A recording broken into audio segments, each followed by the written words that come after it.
بندے کی حیات کے بعد دنیا کی سیر کر سکو گے اور اصحاب کہف سے ان کے غار میں ملاقات کرو گے، تو یہ بھی دیکھیے دنیا کے سامنے کتنا بڑا چیلنج تھا کہ خلیفۃ اللہ کو بتا رہے ہیں جو آپ کی حیات کے بعد ہونے والا ہے۔ چنانچہ تاریخ بتاتی ہے کہ شاہ امین محمد رضی اللہ تعالیٰ عنہ جن کا مزار دولت آباد میں ہے، وہ امام مہدی علیہ السلام کے وصال مبارک کے بعد دنیا کی سیر کی، ایران عراق وغیرہ گئے اور جہاں پر اصحاب کہف تھے اس غار میں بھی گئے اور اصحاب کہف سے ملا۔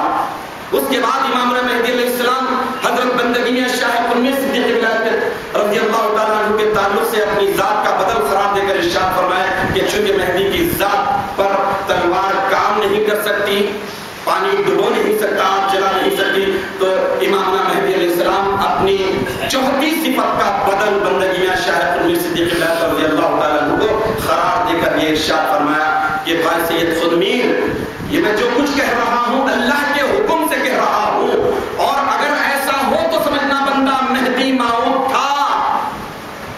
اب آپ اندازہ لگائیے کہ مہدی علیہ السلام کے وصال کے بعد یہ بات رونما ہونے والی ہے، یہ معجزہ ظاہر ہونے والا ہے، تو کتنا بڑا چیلنج ہے، کتنی بڑی بات ہے۔ آپ دیکھیے اب اس کے بعد اگر کوئی بدنصیب جاتا ہے تو پتا شجر سے ٹوٹ کر بے وزن ہو گیا، واقعی بے وزن ہو گیا، گوبر میں گیا یا پھر کہاں گیا پتا نہیں، لیکن بے وزن ہو گیا، اور جو شجر سے وابستہ ہے وہ ہرا بھرا رہے، تو اسی لیے وابستہ رہے شجر سے۔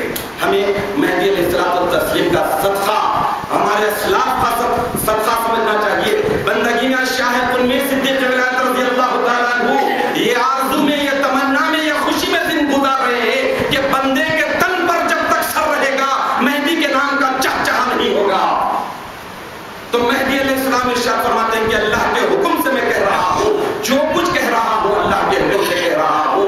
تو پورے 20 سال کے بعد 19 ذی القعدہ سن 910 ہجری کو امام مہدی علیہ الصلوۃ والتسلیم کا وصال مبارک ہوتا ہے، اور سن 930 ہجری 14 شوال المکرم کو بندگی میں شاہ قمی صدیق رضی اللہ تعالیٰ عنہ کی شہادت محسوسہ ہوتی ہے۔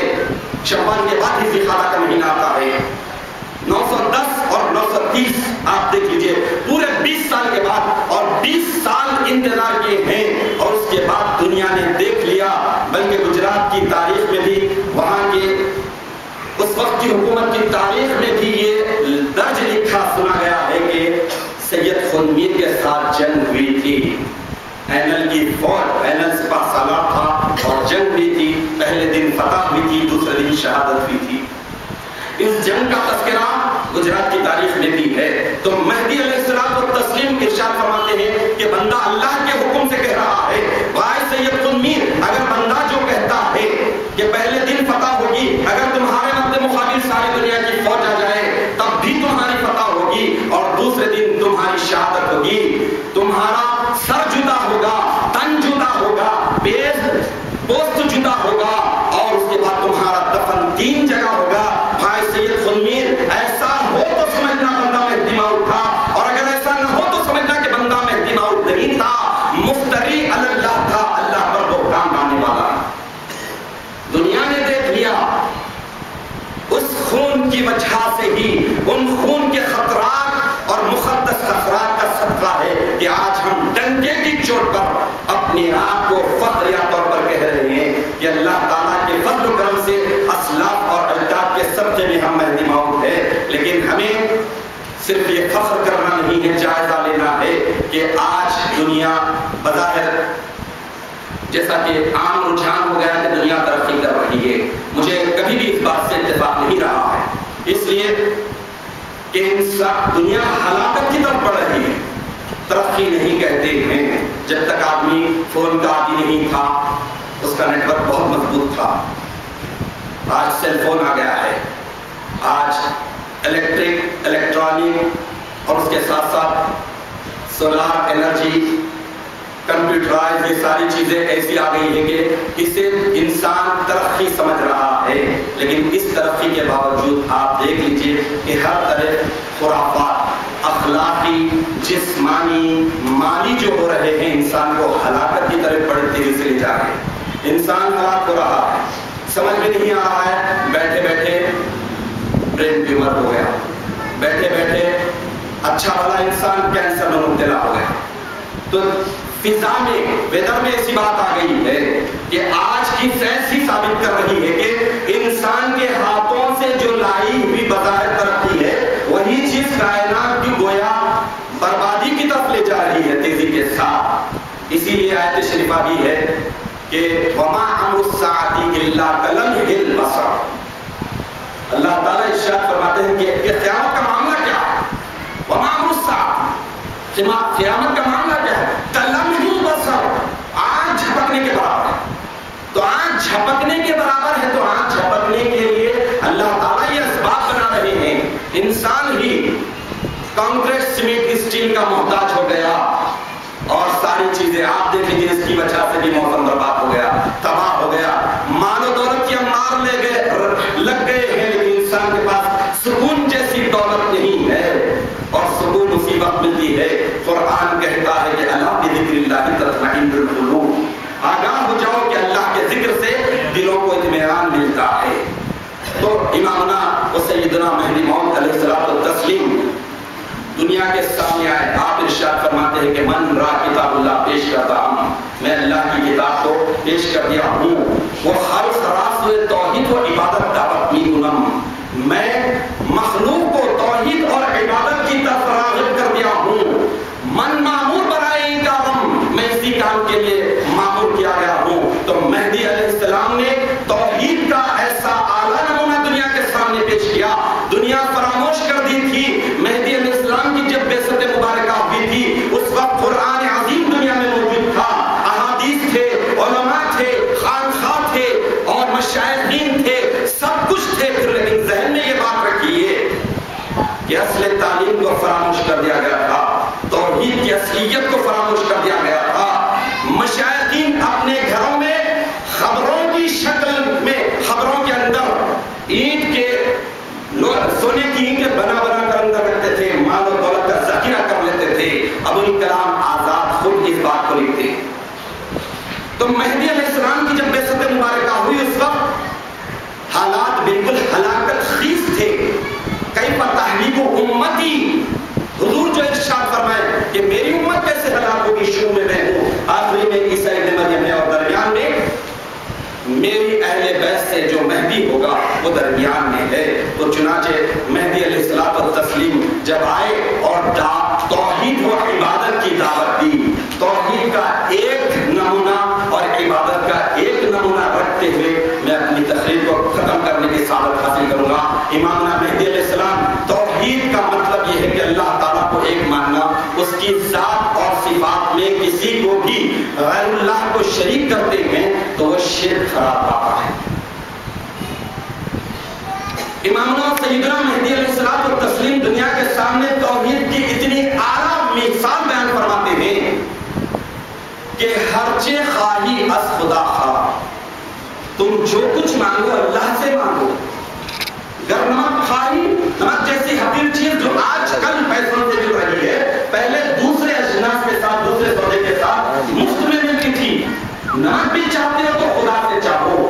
پانی جیسی چیز چاہتے ہو جو کسی کی ملک نہیں, وہی اللہ سے چاہو. گر حیدم خواہی از خدا خواہ, تم لکڑی جیسی چیز چاہتے ہو جو آج بھی جنگلوں میں مفت میں ملتی ہے, لے سکتے ہیں, وہ بھی چاہتے ہو تو خدا کو چاہو. اور مہدی موعود برحق علیہ السلام نے توحید کی اتنی اعلیٰ صفات کو, اعلیٰ مثال کو بیان فرمایا کہ گر خدا خواہی از خدا خواہ, خدا کو چاہو تو بھی خدا سے چاہو. اب توحید کی کتنی اعلیٰ مثال ہے, آپ بتائیے کہ ایک خلیفۃ اللہ جو حق ہے, برحق ہے, اس کی ملکیت حق ہے, وہی یہ اعلیٰ صفات کو, اعلیٰ بات کو بیان کر سکتا ہے کہ خدا کو بھی پانا ہے تو خدا سے چاہو. کتنی اعلیٰ بات. تو یہ ہوئی توحید کی بات. مہدی علیہ السلام کی یہی توحید کی دعوت سے ہزاروں لوگ ایسے تھے جو سر کی آنکھ سے اللہ کو دیکھا. شاہ میر صدیق ولایت کی بات ہو, بندگی میراث محمود ثانی مہدی رضی اللہ تعالیٰ عنہ کی بات ہو کہ بالغال بھائی سید محمود کا لا الہ الا اللہ, یعنی ذات الہی میں سب ہو گئے. مطلب یہ ہے, لیکن آج لوگ اس بات کو بدل کر لوگوں کو گمراہ کر رہے ہیں. الغرض حضرت شاہ نظام رضی اللہ تعالیٰ عنہ اب توحید کے بعد عبادت کی مثال کو عبادت کی مثال امامنا مہدی علیہ السلام سن 901 ہجری میں حج بیت اللہ کے لیے 360 اصحاب کرام کے ساتھ جاتے ہیں. 360 اصحاب کرام میں حضرت شاہ دلاور رضی اللہ تعالیٰ عنہ بھی ہوتے ہیں. اور حضرت شاہ دلاور حضرت شاہ نظام رضی اللہ تعالیٰ عنہ کو معمولی ہستی مت سمجھیے کہ پہلے خلیفۃ اللہ کے خلیفے. دنیاوی اعتبار سے ملک جائز کے حکمران جو اپنی مرضی سے بادشاہت کو ٹھکرا دیا، اور روحانی اعتبار سے یہ ہے کہ ایک بادشاہ کے ولی عہد ہوتے ہوئے بھی آپ نے قرآن حکیم کو حفظ کیا، حافظ قرآن تھے. میں یہ بیک گراؤنڈ اس لیے رکھ رہا ہوں کہ ہمیں اندازہ ہونا چاہیے کہ ہم کن پاکان خدا کے صدقے میں جی رہے ہیں، ہم کس کی روٹیاں توڑ رہے ہیں. ان پاکان خدا جنہوں نے سلطنتوں کو چاہ کر ٹھکرا دیا لیکن اس کے باوجود روحانی طور پر شہنشاہ بنے ہوئے ہیں، ہمارے دلوں پر راج کر رہے ہیں. تو حضرت شاہ نظام رضی اللہ تعالیٰ عنہ پہلے سے حج بھی کرے ہوئے ہوتے ہیں، لیکن اس کے بعد سن 901 ہجری میں امامنا مہدی علیہ الصلوۃ والتسلیم کے ساتھ حج بیت اللہ کی سعادت حاصل کرتے ہیں.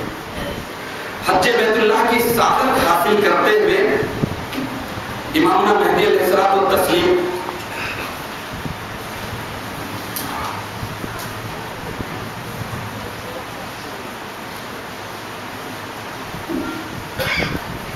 حج بیت اللہ کی ادائیگی کے بعد حضرت شاہ نظام رضی اللہ تعالیٰ عنہ سے سوال کرتے ہیں، فرمودن اے میاں نظام شما اول مرتبہ کعبہ آمدہ ہوئے، یا نظام تم پہلی مرتبہ بھی کعبے کو آئے تھے، چھ نشان ہاتھ ہی دے، جب کیا نشانی دیکھی تھی؟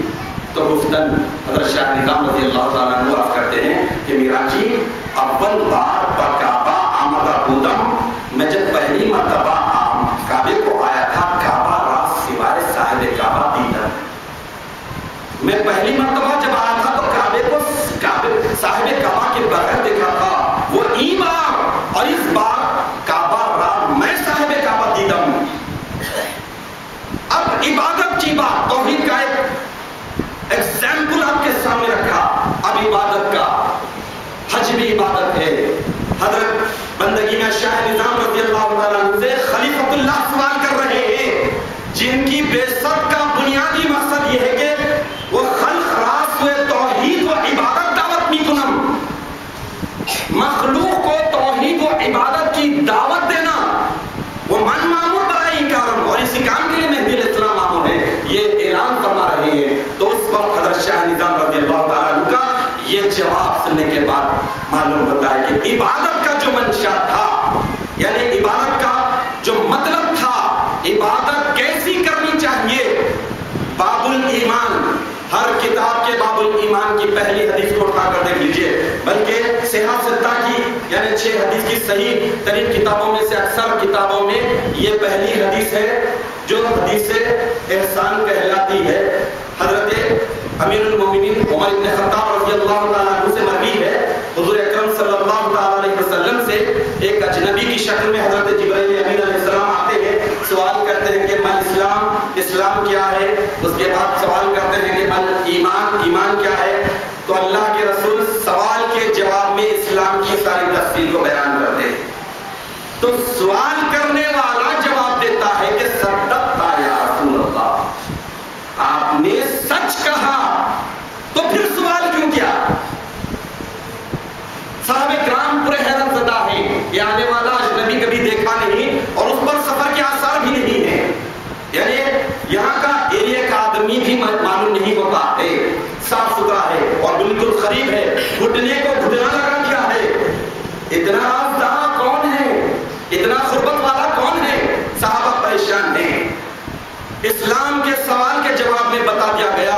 اس کے بعد ایمان کے مل ایمان کیا ہے، اس کے جواب میں بھی اللہ کے رسول ارشاد فرماتے ہیں اللہ پر ایمان لانا، ملائکہ پر ایمان، قیامت کے دن پر ایمان لانے کے بعد دوبارہ سنا سننے کے بعد کہتے ہیں سوال کرنے والے کہ صدقتا یا رسول اللہ، صدقتا یا رسول اللہ، آپ نے سچ کہا.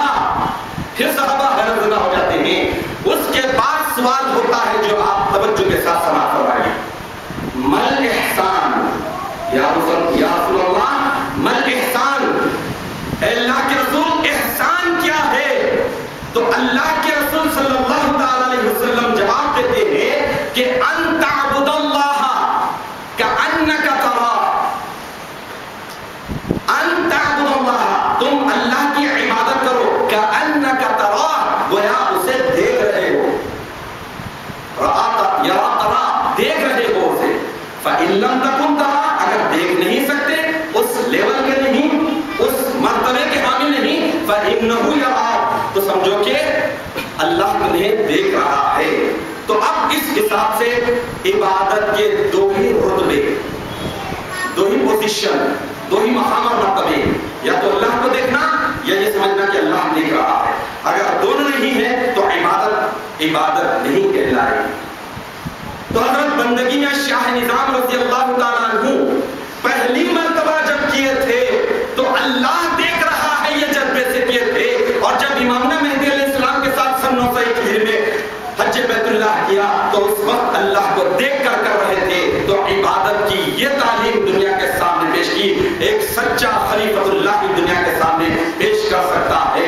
تو اللہ تعالیٰ کا یہ شکر ادا کرنا چاہیے کہ اللہ تعالیٰ نے ہمیں ایسی قوم میں پیدا کیا ہے، اور شکر کا صحیح طریقہ یہ ہے کہ اللہ کی عبادت اور بندگی ویسی کرنی چاہیے جیسا کہ کرنے کا حق ہے۔ امامنا مہدی علیہ السلام کا جب سن 910 ہجری 19 ذوالقعدہ کو وصال مبارک ہوتا ہے، وصال مبارک سے لمحات پہلے امامنا مہدی علیہ السلام ایک آہ سنتے ہیں، کسی کی کراہ سنتے ہیں، تو سوال کرتے ہیں کہ کون کراہ رہا ہے، کس کی آہ ہے؟ تو بتایا جاتا ہے کہ یہ میاں نعمت ہے۔ تو حضرت مہدی علیہ السلام سوال کرتے ہیں کہ میاں نعمت کیوں ہوتی ہے؟ تو حضرت شاہ نظام رضی اللہ تعالیٰ، حضرت شاہ نعمت رضی اللہ تعالیٰ عنہ عرض کرتے ہیں کہ میران جی، اب معلوم ہوتا ہے کہ ہم بے یار مددگار ہونے والے ہیں، یتیم و یسیر ہونے والے ہیں، ہمارے سر سے آپ کا مقدس سایہ اٹھنے والا ہے، پھر سے آپ آہ کرنے لگے اور زار و قطار ہونے لگے۔